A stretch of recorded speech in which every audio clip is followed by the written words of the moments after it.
दोस्तों, सबको राम राम प्रणाम, छोटों को प्यार। तो आज है शिवरात्रि। तो हमारे मेरे परिवार की तरफ से, मेरी तरफ से सभी को बहुत बहुत शुभकामनाएं शिवरात्रि की। तो आज सब एंजॉय कर रहे हो अपने अपने घरों में, हम भी एंजॉय कर रहे हैं और व्रत ले रखा हम लोगों ने। तो दोस्तों, मैं भी बाहर जा रखी थी और आप को वीडियो तो देख ही ली होगी आपने कि मैं कहाँ जा रखी थी। तो मैं जा रखी थी प्रयागराज कुंभ नहाने के लिए, क्योंकि कुंभ लास्ट था अभी। तो मैं 23 तारीख को गई थी और आज 26 तारीख को शिवरात्रि के व्रत के लिए मैं घर भी पहुंच गई। तो काफ़ी लंबा सफ़र था और बच्चे की छोटे वाली लड़की की ख्वाहिश थी कि 144 साल बाद इतना सुंदर इंदर सुहाना 144 साल बाद कुंभ मेला लग रहा, तो मम्मी को ज़रूर घुमाना है। तो उसकी ख्वाहिश थी। मैंने सोचा कि नहीं नहीं, मैं बोली बेट नहीं नहीं नहीं जाना, बहुत सफ़र है, कहाँ जाऊँ मैं, मेरी बस की नहीं है। तो नहीं नहीं, उसके लोग सोचा नहीं मम्मी को तो घुमाना ही घुमाना है, तीर्थ यात्रा। तो मैं कह रहा मम्मी नहीं, आपकी उम्र का वो होती जा रही है, तो फिर आप कहाँ घूमेंगे, इतने 144 साल बाद तो देखने को मिला है कुंभ मेला, तो आपको मैं ज़रूर लेके जाऊँगा। तो उसने छोटी सी एक सैलरी जो उसने जो शुरू करी थी, उस सैलरी में उसने अपनी माँ को घुमा दिया। तो मैं भी बड़ी खुश हुई।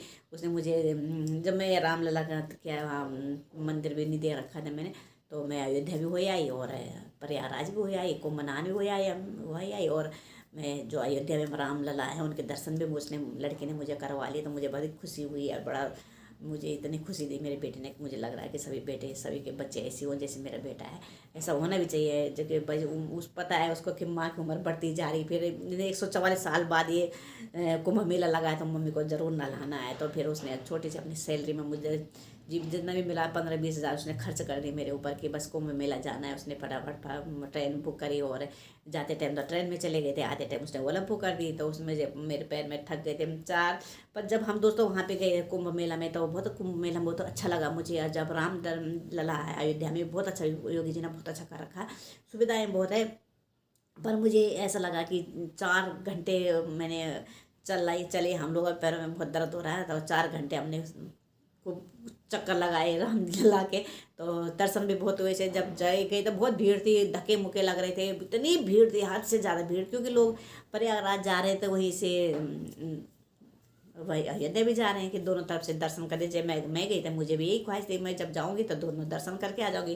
अयोध्या रामलला के दर्शन करके आ जाऊंगी और प्रयागराज में मेरा कुंभ के नहान भी हो जाएगा। तो फिर एक पंथ दो काज हो गए तुम्हारे दोस्तों। तो लड़के की ख्वाहिश थी, तो लड़के की ख्वाहिश मैंने उसको मना किया था। मैंने कहा नहीं जाऊँगी मैं, बिल्कुल नहीं, बहुत दूर है सवाल। उसने कहा नहीं मम्मी जाना ही पड़ेगा आपको। तो उसने फटाफट लेके चला गए। तो ये मेरा ये है कि मेरा जो जो अर्जुन है मुझे दर्शन करा दिए मेरे अर्जुन ने। तो ऐसे ही होना चाहिए सब बच्चों को। मैं तो खुशी होती है कि बच्चे ऐसे करें अपने माँ बाप के लिए, तो सबको खुशी होती है, चाहे कोई भी हो। तो मेरे बच्चे की जो ख्वाहिश उसने पूरी कर दी। तो हम 23 तारीख को गए थे और रामलला के सबसे पहले हमने रामलला के दर्शन किए और अयोध्या गए। उसके बाद हम वहाँ से हमने रात ही रात फिर हम कुंभ मेले में चले गए। वहाँ भी हमने रात को दर्शन किए और पूरा रात लग गई हमको। चढ़ाई मतलब चढ़ाई क्या करनी थी, वहाँ चलते चलते बहुत टाइम हो गया था, क्योंकि वहाँ पैदल ही जाना था। वैसे तो किसी के वाहन नहीं जा रहे थे, पर हम इसमें गए थे, मोटरसाइकिल करके गए थे। पर लगता है ना कि किसी के साथ बैठना या क्या है, किसी के विचार कैसे हैं, क्योंकि सबके विचार अलग अलग होते हैं। कोई क्या मैं क्या बता सकती हूँ आप लोगों को पता है कि वीडियो वायरल हो रही है, लोग कुंभ नहाने जा रहे हैं, लोगों की सोच है तो गलत है। तो हम भी गए थे, मैं भी गई थी। तब मैं भी हमने भी मोटरसाइकिल करी थी थोड़े आधे रास्ते के लिए। तो वहाँ पे कोई 400 रुपये ले रहा, कोई मतलब लूट तो बहुत मची है वहाँ पे। लोग ऐसे लूट रहे हैं, बस अभी लूट लो जितना लूटना है, बाद में तो ये लूटने को मिलेगा नहीं, कोई बात नहीं। जिसका पैसा वो लुटा रहा है, जिसमें नहीं वो कहाँ से लुटाएगा बेचारा गरीब आदमी। तो गरीब अमीर तो सभी है, पर एक तीर्थ यात्रा में कभी ऐसा करना नहीं, कमाने के चक्कर में। तो यही कहती हूँ। तो यही है कि दोस्तों, तो भाई मेरे को तो मेरे बेटे ने दर्शन करवा लिए, आपके बेटे भी आपको दर्शन करवाएंगे तो जरूर जाना। मेरे बेटे की यही ख्वाहिश थी कि जो पहली सैलरी है मेरी, तो अपनी माँ को मैं कुंभ मेले में घुमाऊँ और कुंभ मेले में नहाना स्नान कराऊँ, रामलला के दर्शन अयोध्या में करवाऊँ। तो मेरे बच्चे ने, मेरे लड़के ने मुझे करवा दिए अपनी पहली सैलरी में। तो दोस्तों मुझे भी खुशी हुई और मुझे बहुत ये हुआ कि हाँ भाई ऐसा ही होना चाहिए, सबके बच्चे ऐसे होने चाहिए, सबके लड़कों को ऐसा होना चाहिए। तभी तो लोग कहते हैं लड़के लड़के लड़के लड़के और पे भी मारते हैं लोग, लड़के पर मत मारा करो, लड़कियों पे भी मारा करो। तो दोस्तों ये तो मजाक की हुई बात है। और फिर जो मेरी लड़की ने मुझे दर्शन करवाए और मेरे को नहलाया धुलाया। ऊपर से जब मैं वहाँ पे नहाने गई थी, वैसे तो पानी कम है, पर उसको ये डर था कि मम्मी आगे ना जाए, पैर ना फिसल जाए, मिट्टी थी, ये रेत रात थी। तो ऐसा लग रहा था कहीं तो मुझे भी आवाज़ दे रहा, वीडियो में देखना मुझे आवाज़ दे रहा, मम्मी दूर मत जाओ, पास जल्दी आ जाओ, इधर पास में आ जाओ। मेरे को वीडियो बनाता रहा, देखता रहा, मेरे पे ध्यान ज़्यादा रहता है मेरे बेटे का। अगर खाऊँ नहीं अगर मैंने रास्ते में खाया नहीं तो मुझे डांट रहा था, खाओ ज़बरदस्ती खाओ, खाना ही पड़ेगा आपको, बस खाओ खाओ ज़बरदस्ती, इच्छा भी नहीं कर रही तो मुझे खिलाता रहता, ध्यान बहुत रखता है अपने मेरा को। तो ऐसी बात नहीं है, बच्चे तो ध्यान रखते ही हैं, और ऐसे सभी के बच्चे, जैसे मेरे बेटा है छोटा वाला। तो दोस्तों बाकी फिर अब क्या कहूँ, जो मेरी इच्छा थी, मेरे बेटे की इच्छा थी मुझे घुमाने फिराने की, मैंने उसको बोला, मैंने गंगा तो एक ही होती है, हरिद्वार आना, कुंभ में ना आना, बात तो ये करे मम्मी, नहीं नहीं ऐसा नहीं होता, आपकी उम्र बढ़ती जा रही है, अब जो तभी कुंभ का मेला इतना अच्छा दिन आ रखा है, और 144 साल बाद ये लगा है कुंभ मेला, तो आपको जाना, लेके ज़रूर जाऊँगा। मैंने कहा चलो यार, सफ़र तो बहुत, काफ़ी इतना लंबा सफ़र कौन करेगा, फिर भी उसने अपनी ख्वाहिश पूरी कर दी, और चलो कोई बात नहीं है, भगवान इन बच्चों की लंबी उम्र करे। तो फिर दोस्तों खूब इंजॉय किया मैंने भी, और जुकाम खांसी हो गया, और 4 दिन का सफ़र था। हम 23 तारीख को गए, आज 26 तारीख को व्रत है शिवरात्रि का, तो आज आ भी गए हम, सुबह आ गए, और मेरी तबीयत भी ख़राब हो गई, थोड़ा जुकाम बुखार, थोड़ा हवा लगी। तो मैं ये कहती हूँ कि जहाँ पे बोलते हैं ना कि योगी मोदी गलत कर रहे हैं, ये है सो, ये अच्छा व्यवस्था बना रखी है सर ने। फिर जो हम लोग कोई चीज़ खाते हैं, हम नहान करते हैं, जैसे कुंभ में हम नहान किया, लोग पन्नियाँ लेके जा रहे हैं और पन्नियाँ बिछाते हैं, वहाँ पे अपना नहान करते हैं, उसी के ऊपर वो नहाते धोते हैं, अपने कपड़े चेंज करते हैं, उसके बाद वो पन्नियों को उठाते नहीं, कोई चीज़ खाते, चिप्स खा ली, ये खा ली, खा ली, वो फेंक दिया कूड़ा उठा के, वहाँ पे ड्रूम रखे, कुछ भी रखा है, सफाई है, तो अपना हम ही लोग गंदा करते हैं, फुल बोलते हैं योगी ने वहाँ पे ये कर रखा है, मोदी ने ये कर रखा है, हम आप लोग ही गंदा करते हैं वहाँ पे, वो नहीं करते, क्योंकि हम कोई चीज़ खा रहे फेंक दिया, चिप्स खा रहे फेंक दिया, बिस्किट खा रहे फेंक दिया, जो भी हम पन्नी के लिए जा रहे हैं, बैठने के लिए पन्नी बिछाते हैं, वहाँ पर स्नान करने के लिए बिछाते हैं, कपड़े रखते हैं, अपने बैग रखते हैं, फिर उन पन्नियों को हमें उठा के कूड़ेदान में रखना चाहिए। कूड़े पन्नी जैसे गंदी बना दी, नदी मतलब जो गंगा जी है उसको भी ऐसे गंदा बना रखा लोगों ने, वहीं पे खा पी के जो भी चीज़ है वहीं पे फेंक रखे। हम लोग ऐसा नहीं करना चाहिए, हम लोगों को बुद्धि दे रखी भगवान ने ना, गंगा मैया के साथ ऐसा खेल मत करो, बिल्कुल भी नहीं।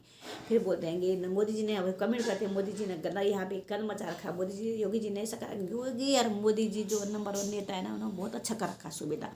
मैं जब गई, मैं पहले गई विश्वास नहीं करती थी, जब मैं खुद गई तब मैंने देखा कि योगी जी और मोदी जी ने बहुत कुंभ में भी बहुत अच्छी व्यवस्था कर रखी है। जब तक हम लोग खुद से संभलेंगे ना तो भगदड़ तो मच जाएगी वहाँ पे। तो फटाफट में रामलला के दर्शन हुए, और कुंभ मेले में मैं नहा धो के आ गई, और बाकी क्या चाहिए था, तो अच्छी व्यवस्था कर रखी, ऐसा नहीं है।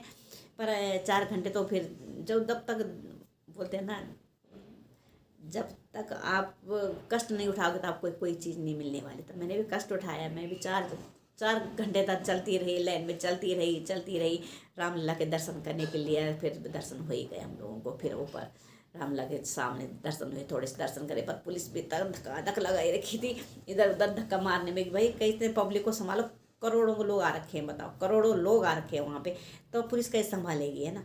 तो दोस्तों यही है, हम लोगों को पब्लिक को समझना चाहिए कि हमें कैसे संभलना। जैसे मैं यहाँ गई अयोध्या में, मंदिर में गई तो इतनी भीड़ कि मैं खुद घबरा गई इस भीड़ में। मैंने कहा नहीं मेरे बस की तो है नहीं। पर तो बोलते हैं ना, हम भारतीयों पे बोलते हैं कि मतलब जब तक भगवान का बुलाव नहीं आता ना तो कोई इंसान कहीं नहीं जा सकता। इतनी भीड़ में सोची मेरा दम घुट जाएगा, तो फिर थोड़ा सा हो ही गया। तो फिर जब हम अंदर गए इतनी भीड़ थी, थोड़ा मेरा बेटा भी मेरे से थोड़ा सा अलग हो गया था, और मुझे भी घबराहट हो गई थी, बेटा कहाँ गया, मैं अकेली यहाँ पे ही है सो। तो बाद में आगे खड़ी हो गई तो बेटा भी वहीं पे हमें आके मिल गए, क्योंकि इतनी भगदड़ लोगों ने इतनी भगदड़ मचा रखे। लोग ऐसे होते हैं कि जैसे सोचते नहीं कैसे जाना, कैसे दर्शन करने। खुद हम लोगों को भी सोचना चाहिए कि हमें क्या करना है। ऐसे तुम एक दूसरे को धक्का दो, पुश करो तो अच्छी बात है, लाइन में लगो, अच्छे से दर्शन हो जाते हैं। पर नहीं भगदड़ मचाओगे तो दर्शन कैसे होंगे आप लोगों के। तो फिर पुलिस भी तो डंडा बजाएगी, डंडा खाने वाले काम करो तो डंडा खाने पड़ेंगे आप लोगों को, है ना। दोस्तों मैं गलत तो नहीं बोल रही हूँ, हम लोगों को सोचना चाहिए। तो जहाँ पे वीडियो वायरल हो रही है, वो तो वीडियो काफ़ी वायरल हुई, तो हमने कपड़े आज चेंज किए, मैंने भी चद्दर लगा के, और मैंने तो कपड़े भारी चेंज किए। जहाँ पे जो कपड़े चेंज करते हैं वहाँ पे हमें लेडीज़ लोगों ने इतना गंद मचा रखा है, क्या बताऊँ। आप लोग समझ सकते हो कि लेडीज़ कितना ऐसे गंद नहीं मचाना चाहिए। आपका कोई चीज़ है तो वो उठा के किसी डस्टबिन में डाल दो, अच्छी जगह डाल दो, पॉलीथीन में डाल दो। कोई चीज़ गलत जो चीज़ है तो उसको किसी कूड़ेदान में डाल दो। तो ऐसा नहीं करना है। जो वहाँ पे कपड़े बदलने के लिए दूसरा भी इंसान भी जा रहा है तो नहीं चेंज कर सकता है उसको वहाँ पे।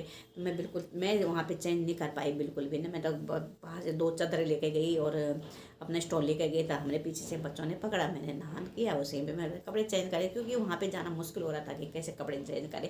लोगों ने ना गंद मचा रखा है, लोग बहुत लेडीज़ ने ज़्यादा गंद मचा रखा। सही बात बताऊँ, लेडीज़ लोगों ने ज़्यादा गंद मचा रखा वहाँ पे। जो भी चीज़ ला रहे हैं वहीं पे खा रहे हैं, वहीं फेंक रहे हैं, गंदे कपड़े ये है सो है वहीं पे फेंक रहे हैं। तुम अपने जो नहाने जा रहे हो अंडर बियर फेंक रहे हो वहीं पे, वो अंडर बियर भी कहीं पे फेंक दो ना, उठा के डस्टबिन लगे वहाँ पे फेंक दो। नहीं, उठाना ही नहीं है जी। पनीर लेके जा तुम बिछाने के लिए कर रहे हो, सो कर रहे हो, जहाँ पे बिस्किट खा रहे हो, सब कुछ भी खा रहे हो, तो दूध डस्टबिन में डालना चाहिए। नहीं ऐसे फेंक रखा है, गंगा जी को बहुत गंदा कर रखा। तो अब बोलते हैं योगी जी की व्यवस्था ठीक है नहीं, यो मोदी जी की व्यवस्था ठीक है नहीं। व्यवस्था तो आप लोगों ने बिगाड़ रखी है, हम लोगों ने बिगाड़ रखी व्यवस्था, है ना। पब्लिक ने बिगाड़ रखी है, वो नहीं बिगाड़ रहे हैं। हम लोगों को सोने दें, पब्लिक संभाल के, करोड़ों के लोग आ रहे हैं वहाँ पे, इतनी अच्छा व्यवस्था बना रखी है उन्होंने। मैं तो देख के हैरान हो गई योगी जी और मोदी। योगी हमारी तरह योगी जी ने कैसे संभाल रखा है इतने पब्लिक को। देखो तो ये दिमाग होता है, तो योगी जी के पास इतना दिमाग है, पूरे यूपी को संभाल कर, पूरी पब्लिक को संभाल कर, जो भी प्रयागराज में आ रहे हैं और अपना अयोध्या में जा रहे हैं रामलला के दर्शन करने के लिए, तो पूरा अच्छी व्यवस्था करके, बहुत अच्छी व्यवस्था है। इतने करोड़ों लोग आ रहे हैं और एक व्यक्ति ने इतने करोड़ों लोगों को संभाल रखा है, तो मानना पड़ेगा योगी जी और मोदी जी को। बहुत बहुत धन्यवाद करती हूँ मैं, योगी जी को बहुत बहुत धन्यवाद करती हूँ कि जिन्होंने इतना पब्लिक को संभाल रखा है, इतना अच्छी व्यवस्था कर रखी है, बहुत अच्छी व्यवस्था। लोग कहते हैं नहीं नहीं ये बहुत खराब व्यवस्था, बहुत अच्छी योगी जी ने बहुत अच्छी व्यवस्था करके अपना उत्तराखंड का नाम रोशन कर रखा है उन्होंने, साधु जी ने। तो हम उनको बार बार कोटि कोटि प्रणाम करते हैं योगी जी को, और है बहुत बहुत धन्यवाद। ऐसा नेता हो, ऐसा योगी हो, तो ऐसा नेता, योगी जैसा नेता हो, मोदी जैसा नेता हो, तो हमारा देश डगमगाने वाला नहीं दोस्तों, बिल्कुल भी नहीं। क्योंकि मैंने अपने आंखों से देखा, अपने आंखों से व्यवस्था देखी वहाँ पे। लोग कहते थे कि ये है, स्वयं में सोचते क्या पता ऐसा ही होगा, पर वैसा बिल्कुल भी नहीं है। लोग बदनाम कर रहे योगी मोदी को, बहुत अच्छी व्यवस्था है, बहुत अच्छा है।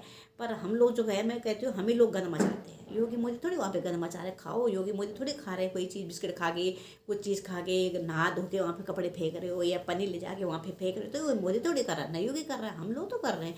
तो पब्लिक को खुद सोचना चाहिए। हम अपने घरों में भी ऐसे करते हैं हम लोग कि खाया कूड़ा फेंक दिया, ये खाया पन्नी फेंक दिया। तो ऐसे जैसे अपने घर में साफ सफाई रखते हो, ऐसे ही ध्यान गंगा माँ का भी रखो। तो गंगा माँ को आपसी घर, जैसे आपको अपने घर में ध्यान रखते हो, वैसे गंगा माँ का ध्यान रखना चाहिए आप लोगों पर। पब्लिक है जो सोचती नहीं बिल्कुल भी यार, बिना बात कही योगी मोदी को बदनाम करवा रहे हैं। तो अच्छी व्यवस्था है। तो दोस्तों मैं भी 4 दिन में घूम के आई, तब मैंने कहा क्या लेके जाऊँ यहाँ से, ज़्यादा तो कुछ नहीं लाए, पर मुझे पहले में रामलला की मूर्ति रखी है, मैंने ये भी ले आई। मैं 2 चीज़ मुझे पसंद आई तो मैं लेके आ गई। और फिर हम गए थे ट्रेन से, और आए हम ओला से आए, तो फिर बच्चों ने ओला कर दी थी लड़के ने। तो फिर ये तो मैं मिठाई भी ले आई है, पान पेठा है, वहाँ का पान पेठा मैंने बहुत खा रखा, आगरा में रह चुकी मैं, तो बहुत पसंद है ये पान पेठा पसंद है मुझे। और ये वाला पेठा भी पसंद है मुझे। अलग अलग पेठा है वहाँ पे, आगरा का पेठा बहुत प्रसिद्ध होता है। और काफ़ी पेठा ले आई मैं, 3 डिब्बे लेके आई। मैंने कहा यार आई रखी हूँ, रास्ता वही रूट था, तो मैं गाड़ी रोके, हमने ओला कर रखी थी, रोके हम जहाँ जा रहे थे मर्जी वहीं से कहीं खा पी रहे थे रास्तों में से, हमने वहीं से उठा लिए। तो मैंने ये चॉइस थी कि मैंने जाऊँ, तो मेरे बेटे ने कहा नहीं मम्मी ओला करते हैं, ओला से ले जाते हैं आप लोगों को। पैसे तो लग गए, कोई बात नहीं है, 20,000 मेरे बेटे ने मेरे ऊपर खर्च कर दिए। और तीर्थ यात्रा में तो क्या चाहिए, उसकी ख्वाहिश थी तो कर दिए उसने। वो कह रहा मम्मी खाने कमाने के दिन आएंगे, कोई बात नहीं, पहले तो माँ है, माँ को घुमाएंगे फिराएंगे, तीर्थ यात्रा कराएंगे, बाद में देखी जाएगी मेरी माँ के लिए पहले, या सैलरी मेरी। फिर ये नमकीन भी आगरा की है, तो सबसे प्रसिद्ध, सभी को पता है कि सबसे प्रसिद्ध है वहाँ का पेठा। मैं काफ़ी टाइम रही वहाँ पे आगरा में, तो मैंने खुद खाती थी ये पेठा। तो दोस्तों अब मैं अपनी वीडियो यही समाप्त करती हूँ। जय हिंद, जय भारत, जय उत्तराखंड, जय देवभूमि की रहने वाली हूँ मैं। तो आप भी जाइए। और अब तक क्या जाना, तो मेला, कुंभ मेला ख़त्म हो चुका है, तो आप भी घूम के आए होंगे। बहुत लोग, करोड़ों लोग गए वहाँ पर। बहुत व्यवस्था है, मोदी जी ने बहुत अच्छी व्यवस्था करी, बहुत अच्छी। और आज शिवरात्रि में तो बहुत एंजॉय कर रहे होंगे। पर मैं शिवरात्रि में नहाने इसके लिए सोच रही, पर घर में बहू पोती बहुत परिवार है, तो देखना पड़ता है। तो फिर मैंने फटाफट नहाई। फिर हमने कहा या ट्रेन करेंगे, फिर ये से वो वही हो जाता है कि ट्रेन करेंगे, एसी वाला डिब्बा कहाँ मिलेगा, फटाफट तत्काल में भी नहीं हुआ हमारा। फिर बेटे ने फटाफट ओला कर दिया, ओला को वहीं से ओला करके हम दिल्ली के रास्ते पर घर पहुँच गए आज शिवरात्रि के दिन। तो बहुत अच्छा लगा मुझे भी कि मेरे बेटे ने पहली सैलरी में मुझे तीर्थ यात्रा करवाई। ऐसे बेटे सभी को होने चाहिए यार। मुझे मेरा बेटा छोटा ना बहुत प्यार करता है, और माँ तो माँ ही होती है ना बच्चों के लिए। पर कोई बहुत सारे ऐसे कि माँ को माँ नहीं मानते, और कहीं आश्रम में छोड़ आते हैं, माँ बहुत तड़फा के मारते हैं माँ को। और माँ तो माँ होती है, तो जिसका नाम ही माँ है। तो 10 बच्चों को एक माँ बाप पाल सकते हैं, पर 10 बच्चे माँ बाप को नहीं पाल सकते। मैंने कितनी बार बोल रखा, माँ बाप का ख्याल रखा करो, आपने भी एक दिन माँ बाप बनना है। तो मेरे बेटे की बहुत ख्वाहिश थी मुझे तीर्थ यात्रा करवा दी उसने, तो मुझे बहुत खुशी। बेटे सबके बेटे ऐसे हो जैसे मेरा बेटा है। और तो फिर मिलते हैं हम लोगों को। जय हिंद, जय भारत, उत्तराखंड, जय देवभूमि। तो दोस्तों मैं तो नहा के आ गई, बिल्कुल कुंभ नहा आ गई मैं करके। और बेटा भी जब मैं जहाँ नहा रही थी वहाँ पे, तो वो वीडियो बना रहा था मेरी, मैंने वीडियो डाल दी। और आप लोगों ने देखी होगी, चिल्ला रहा पीछे, मम्मी जा दूर मत जाओ, मम्मी फिसल जाओगे, मम्मी गिर जाओगे, जा दूर मत जाओ, पास आ जाओ, मम्मी पास आओ। वो भी घबरा रहा था कहीं मम्मी मेरी ऐसा ना वो डूब जाए। तो पानी बहुत कम था, पर वो गिर रहा है ऐसे मम्मी ना गिर जाए मेरी, कहीं चोट ना लग जाए मेरी मम्मी को। वो तो वो थोड़ा सा लगता ध्यान रखता है मेरा, काफ़ी ध्यान रखता है मेरा। तो इसलिए मुझे बड़ी खुशी होती है कि सबके बच्चे ऐसे ध्यान रखें जैसे मेरा आर्यन मेरा ध्यान रखता है, मेरा आर्यन बेटा मेरा ध्यान रखता है। तो दोस्तों तब तक के लिए जय हिंद, जय भारत, जय उत्तराखंड, जय देवभूमि। फिर मिलते हैं आप लोगों को।